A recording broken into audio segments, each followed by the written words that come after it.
Welcome back. Well, that is what we're focusing on next, the solidarity protest by ASUU. But hold on, take a look at this, because already here in Lagos, Ikeja roundabout, those are live images of where they are converging.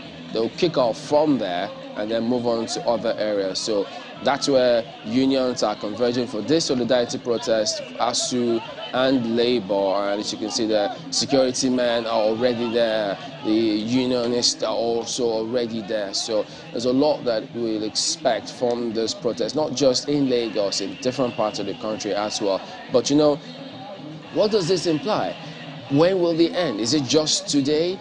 What's the implication of this? What about government's perspective saying, well, there's no dispute, so why will Labour join with this protest? So which other unions will be joining this? What do we expect of ordinary Nigerians? If our road users who will hit the road, how will this affect things? Well, to shed some light on this matter and then talk us through what to expect, we'll head to Abuja. The president of Nigeria Labour Congress is sitting right there with Markwe. Thank you, Chamberlain. Indeed, Comrade Ayuba Waba is here as president of the Nigeria Labour Congress. A lot of questions which Chamberlain has already started asking you. But let us, I know that there's been a lot of questions as to whether or not this is legal. Some people say it's not about whether or not it is legal, it's about whether or not it is moral.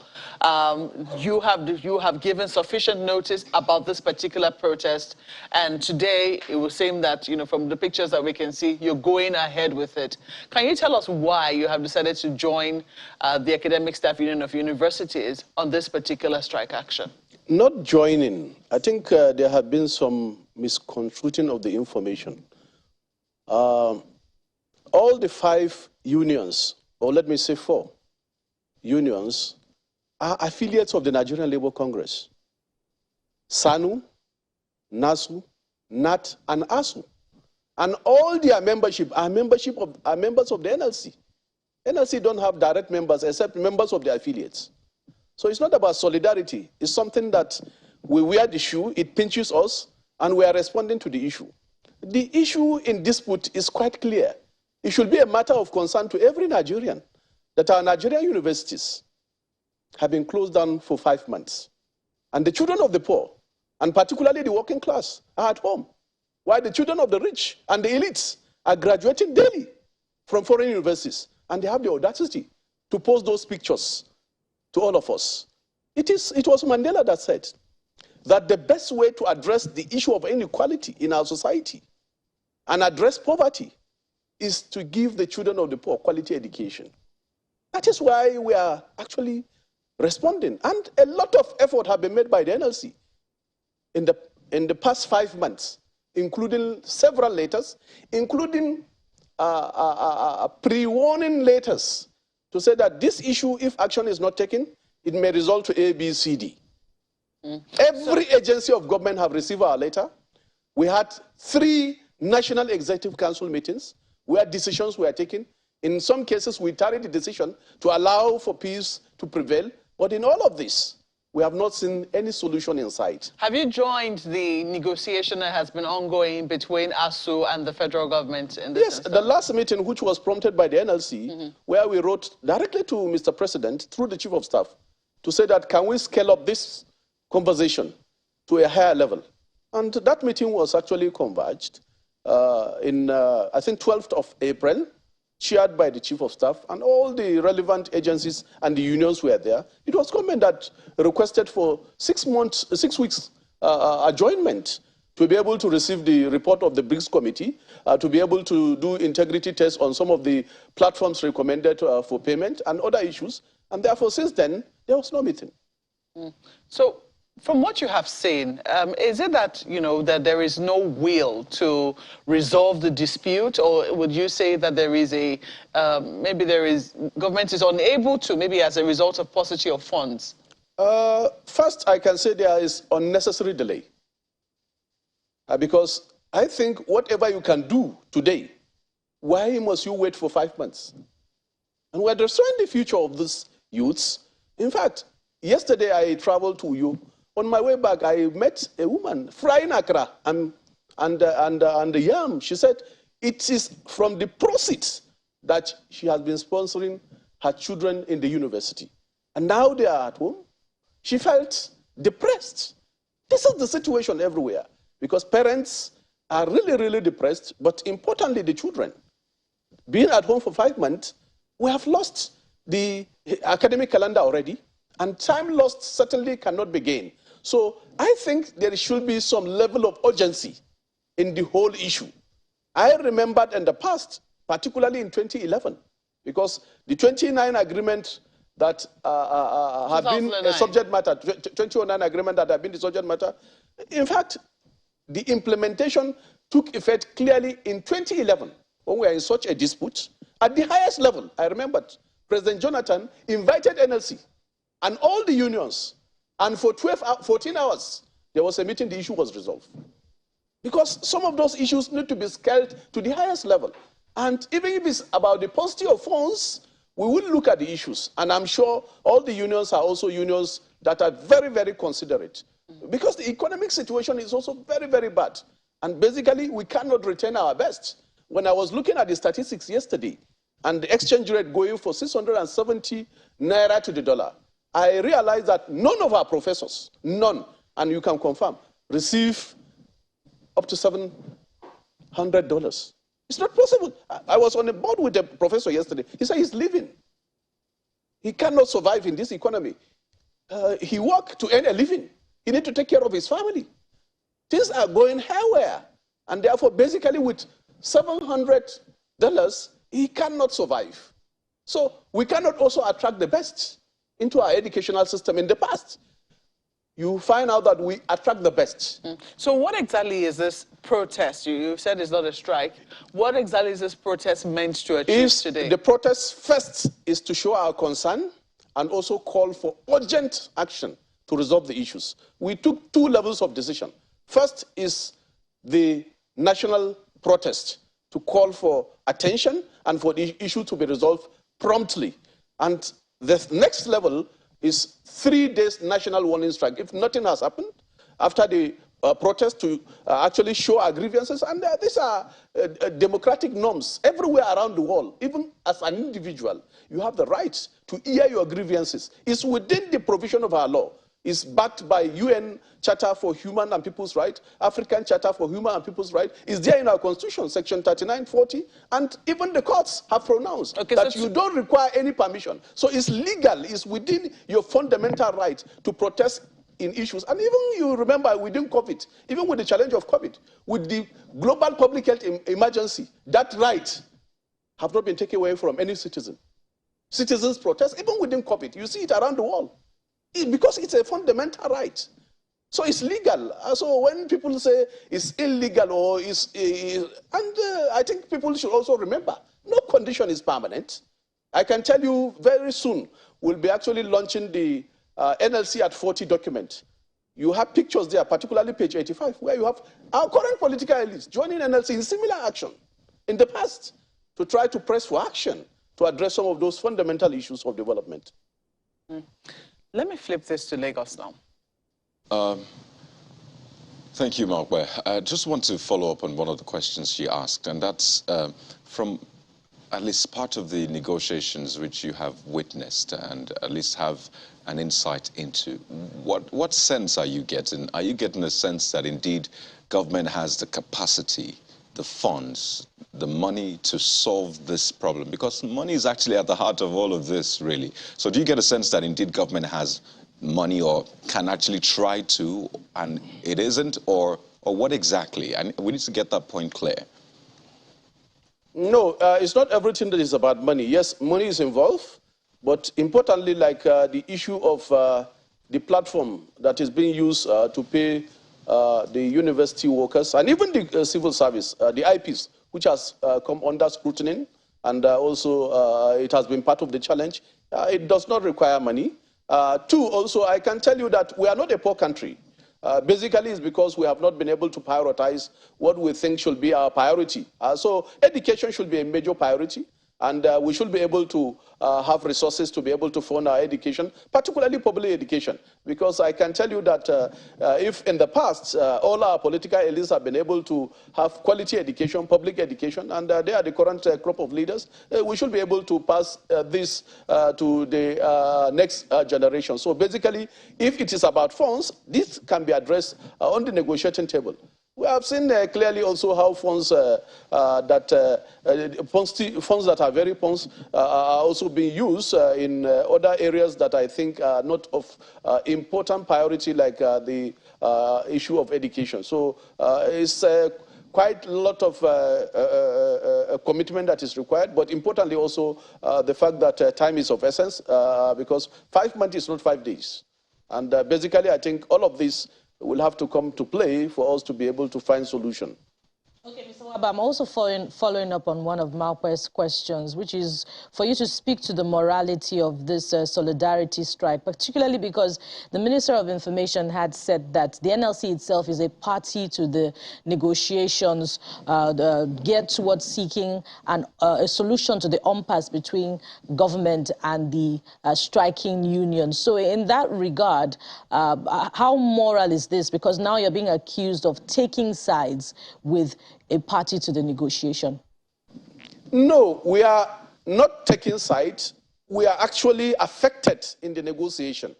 What about the morality of keeping the children of the poor and the working class for 5 months at home? Which one do you think has more moral burden? I think we should be able to reflect on all of this. So we are not in solidarity. I've said that severally. NLC is not on a solidarity action. We are affected directly. Because, as I've said also, time without number, if for 5 months also you have denied all the university workers their salaries and their families are not able to have a better life, is it not also about the issue of burden of morality? Let me try to share this with this. Industrial relation practice have evolved over time. The issue of master-servant relationship is no longer there globally. We have laws, conventions that guide industrial relation practice. So the issue of even stopping their salary, whereas it's government that have failed to implement a valid collective bargaining agreement, does not have a place in the rule of law, does not have a place in international covenant, which guides industrial relation globally. Industrial relation globally is guided by international labor conventions, of which Nigeria is a member state. Nigeria have ratified all of those conventions. So I have not heard where Lai Mohammed cited any law that actually put the burden of morality on us. Instead, I think the burden of morality is on them.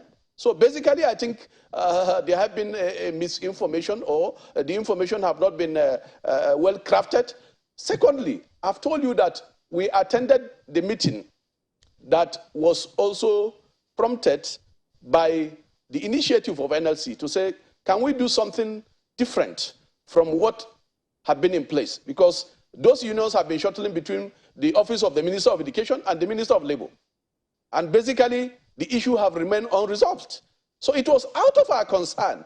We then said, no, can we write a letter to government to say, can you do something different from what is happening now? In any case, so that we can be able to find solution. And that is how that high-level meeting was convened. And we were there genuinely to try to resolve the issue. I assure you today, even within the 2-week timeline that is being allotted, we have already spent 1 week. I assure you that within 48 hours, unions are still committed. We are committed to driving a process of reaching an understanding and resolving the issue. But I think to add salt to injury, even to compound the issue, their salaries were stopped. And I'm sure that you also know that that will also harden or complicate the issue. That is where we are, because it's about also doing things that will resolve the issue. At the meeting that we had, which I said, our 2 leaders of faith were there. His Eminence, the Sultan of Sokoto, was at that meeting. And the Khan president was also invited, because they also showed a lot of concern. So all of us were there, and we proved our solution, including the fact that you should not even go and pay their salary. I remember that came from our 2 very revered religious leaders. They said, no, in this case, go and pay their salary. Let us find a way of resolving the issue.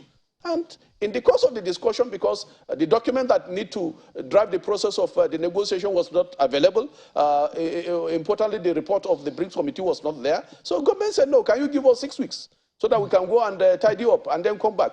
And since then, the meeting was adjourned.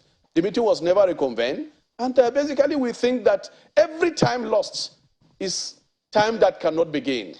And that should be a major concern to everybody, especially we parents that have children in public schools. Let's quickly talk about the complexity of the issues now. If you consider the position of some of the unions on strike over the weekend, specifically SANU and NASU, which said that they will not be bound by the resolutions of the committee negotiated by ASUU. So where does that leave us? You said earlier that funds is not necessarily the solution, even if there are no funds, but that there should be a commitment. Okay, if government says now that they're committing to this, but we don't have the funds right now, what about this position by NASU and SANU? No, you didn't get their position right. Like in 2009, all the unions signed individual collective bargaining agreement as provided by law.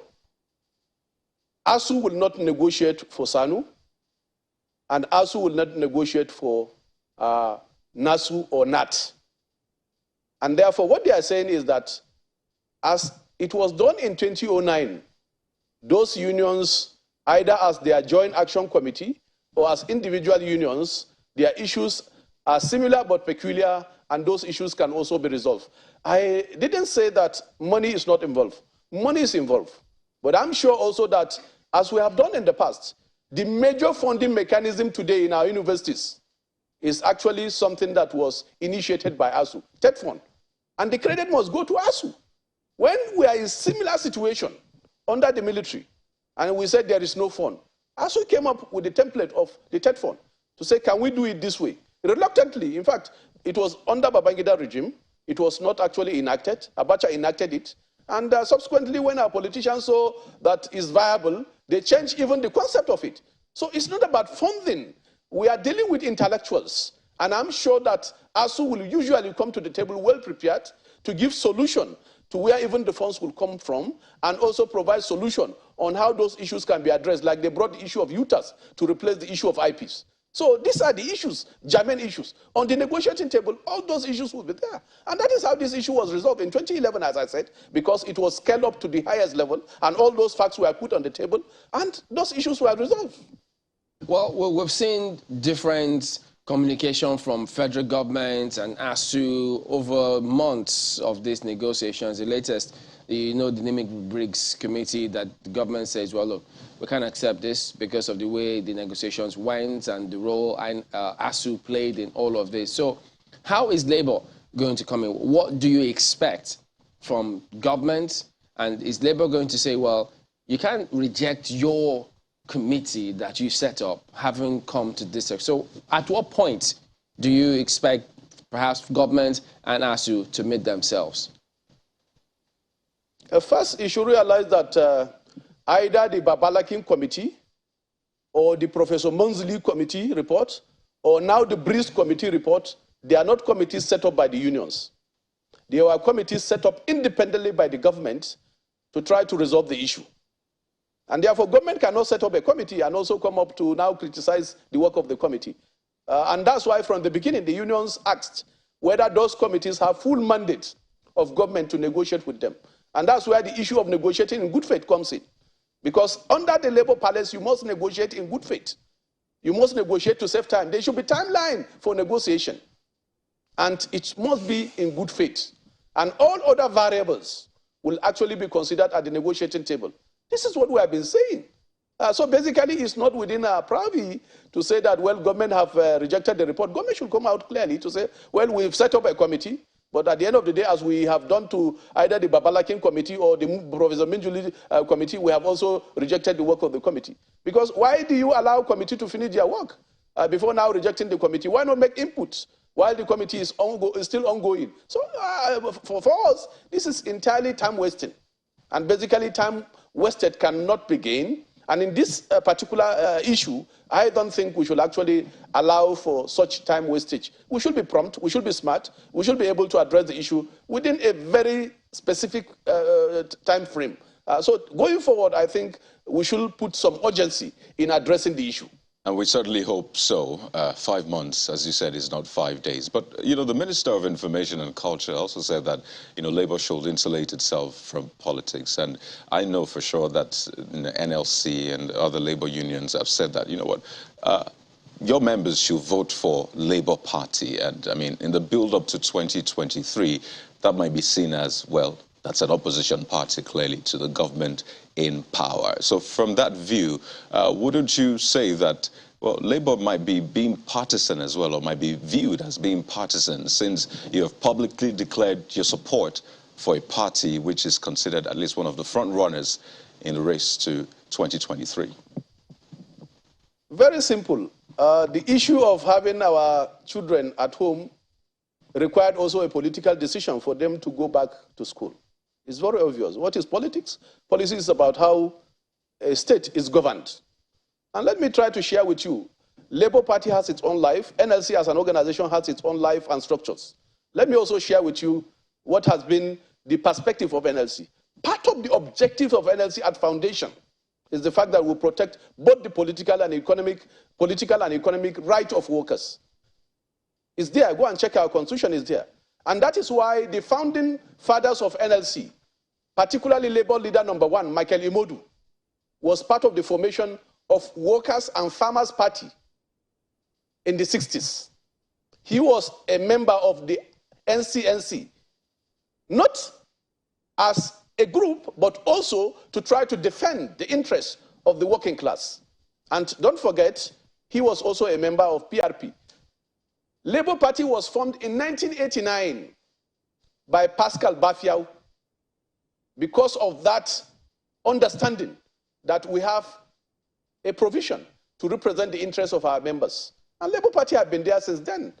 We only merely changed the name from Party for Social Democracy under Adams to Labour Party in 2003. So basically, you must insulate all of this argument from doing what is right than mixing it with politics, which is the way a state is actually governed. And globally, workers have played a major role in making sure that their political interests and rights is also defended. So you expect workers to stay aloof when major political parties are selling even firms at 100 million. Workers cannot afford that with 30,000 naira. So basically, I think there is no connection between what is playing out and also the politics of it. I think the listeners and Nigerians know the truth, and that truth should be able to guide our perspective in discussing this issue. And as we have Labour Party around the world. Everywhere you hear Labour Party, it actually has something to do with the Labour unions. Right. The Labour Party in the UK is formed by the unions. For 150 years, the office was in the Teachers' Union in the UK. In Australia, the Labour Party in government now in Australia was formed by the unions. Same with New Zealand. Same with the Workers' Party in Brazil. In all the Scandinavian countries, they have a relationship with unions because they believe that unions are also citizens, they have interests, they have rights, they can contribute to national development. They should also be part and parcel of the evolution of our democracy. We fought for democracy. You remembered people like Franco Kori spent 4 years in Burma prison fighting for democracy, fighting for installation of June 12th. And you say we should just fight for democracy and allow things to go the way it's going without also defending workers' rights and giving workers a perspective. This is the whole argument about politics and everywhere around the world. And that's why Justice Uwais, in that very profound judgment of INEC versus Musa, said every civil servant and worker has a right to be a card-carrying member of a political party. Well, given, Comrade Waba. Go and read it. INEC versus Musa. So essentially, it was between INEC. If I could come in now, basically, it's about our rights, constitutionally provided. Right. So every worker, we don't guide workers because as a worker, as a worker, you have a right to choose any candidate. What we do is to flag up the issues. But you have a right, so going back to the issues now, as a citizen, to vote any person that you so wish. And let me give you an example. Well, Comrade Waba, even in the current democratic process in the United States, just because of our time. We have seen members. Comrade Waba, if you can hear me, pardon me, I just need to put this in as a follow-up. So these are the arguments. Okay, thank you very much, Comrade Baba. I should just come in now. I understand the passion, and you've tried to clear the air. I'd just like to follow up with this one. So essentially, you're saying that, well, one, you don't have confidence in this current government. For you to have said, well, our members, you need to collapse your structures and, queue behind the Labour Party and its candidates. So essentially, it's a vote of no confidence on the APC. The PDP as well, which is the main opposition party, and perhaps 15 other political parties. So clearly you're saying that, well, you have faith and confidence in the Labour Party, its candidates, to deliver the kind of reality you expect in the Nigerian state. See, let me share with you, and I've said this severally. Parties are mere structures for people to actually actualize their dream of being elected. And we are not so dogmatic about party. And that's why recently I had a course to say that a candidate of the Labour Party in Adamawa does not meet our criteria, and therefore basically workers should not support him. It's about individuals. Let us not actually confuse ourselves, because that's why people decamp from party A in the morning to party B in the evening to party C the next morning. Because Nigerians are so confused. I think what will make the difference is individual. Even if you are using the Labour Party platform and you don't meet our criteria, we'll come up openly to say you don't meet our criteria. And even if you are using different platform and you meet our criteria, like the case in Kebbi, where one of my deputy is now flying the ticket of a different party, and we say we are going to support him. So let's not confuse Nigerians. Nigerians should not be dogmatic about the issue of party. What will make the difference? Because in all the parties, you have the good, you have the bad, and the ugly. What will make the difference is for us to identify individuals. Whatever platform they are using, we should be able to support them because they can be able to offer quality leadership. I think that is how to guide people, and also this is how we are guiding our members to do what is right. It's their choice. But in making choices, we should be able to educate them. So there is massive workers' education going on, and there is also massive political education of our members, because they need to do what they need to do as citizens, exercising their franchise in electing leaders that will actually take us out of these woes. So this is what I'm saying in essence. So we are not so dogmatic about the issue of party. No. Yes, we need a party so that if you are denied a platform elsewhere because of the cost of the form, you can then have a platform where we can give you form. Most of the forms given by Labour Party are even free. Most of the forms are free. The form you gave to the presidential candidate of the some. party? If you have resources, you can donate. I just want to clarify. The one you gave to the presidential candidate? Some given by the party, not presidential. Let me add my yes, question. let me try to explain to you. Yes. I just wanted to clarify if the one that the presidential candidate of your party got, was it free? What the party informed us, because the party has its own structure, it has its own life, it's guided by the INEC rule and the constitution of the party. But what they inform us is, any of our members that don't have the required resources, and I know many of them, they will be allowed to have the forms free. Okay. But if also you have resources, and you say you want to donate, they can donate. They can donate. They can pay and donate to the party. But it's not compulsory. How much do you know he paid? Well, I don't know. The party, I think you can invite the party, because the party has its own life. It has its own structure. It's run under the rules of INEC. And therefore, we don't interfere also in the way they run the party. What would you say to those who think that this particular protest of the NLC today is misplaced? You've talked about education and how the children of the poor are sitting at home are not able to, and the working class are not able to go to school. But for a number of people, they think that the emphasis should be at the primary and secondary level, where, we're having a lot of problems with the primary education. We're also having huge and humongous challenges with secondary education. Many people now have their children in private institutions, but there is very little call or pressure on government to reform the education system, the government education system at these basic levels. What is your response to that? All of them are very, very important. Primary, secondary, and tertiary. What makes the issue of the public universities different is that it has been shut down for 5 months. We're not talking of reforming the process now. We're talking of even opening the school so that our children can be in school. Let me tell you also another leg of it. Already we have 3 sets of students that are waiting admission, and that their admission is now hanging in the balance because of the strike. 3 sets. And the totality of those we are talking about, I was told, is within the region of 10 million. The 3 sets that have not been admitted, those that are already in school, they are at home, they are within the region of 10. So it's something that is very, very important. And it's more important than any other thing, I think. And that is why we are prioritizing this to say, this is important. This is about the life of a complete generation that we need to defend, that we need to protect. And in most cases, they are children of the working class and the less privileged. Well, we have to thank you for your time with us this morning. The protest is going to be happening in Lagos, and is it happening all over the federal It's happening today in all the states. Okay. But that of the national will be tomorrow here in Abuja. Okay, so Abuja is not going to be seeing any protest. Yes, it's the national one tomorrow in Abuja. Are we going to be expecting any electricity outages? No, it's not about actually strike. It's about a national protest, which is the first leg. So all of these headlines we're saying about activity. Electricity, bank, aviation workers. No, they are joining the protest. All our 50 affiliates, they are actually joining the protest. They're joining the protest, but yes, services all the 50, will not be but affected. services will not be disrupted. Okay. It's after this entire process that then we go to the next stage, and we hope we don't go to the next stage, and that's why we are giving all this latitude and also raising the issue and also using the protest of today to actually scale up the issue, that attention needs to be given to the issue, and time is also of essence.